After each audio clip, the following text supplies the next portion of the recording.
What is going on, YouTube? This is Bobby G. Hey, I got a cool video for you. But first, make sure when you work on your car, you use the basic skills, knowledge, and ability to be safe. My videos are for educational purposes only. I'm not responsible if you get hurt or injured doing this, but it's a super simple job, so I don't think you will. But I just wanted to throw that disclaimer in there. Okay, do you guys know what this is? This is a horn siren for 1999 CLK 320 W208 body style. There's no videos out there, okay, on how to replace this. Super easy, about 40 bucks on eBay.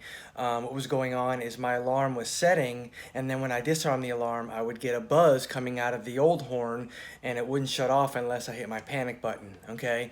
Went online, got a new one, it's working awesome. But every video is showing you that it's under one of the wheel wells in the front.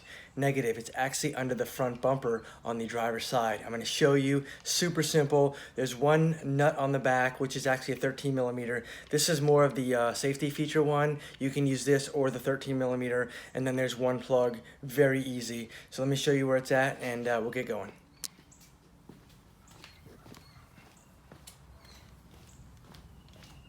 All right, so we're at the front of the car, okay?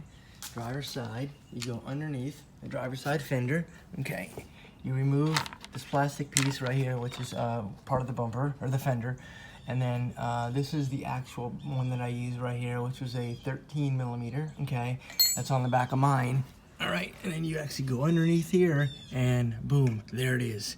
Super easy, not under any of the wheel wells, okay, right under the front bumper of the driver's side.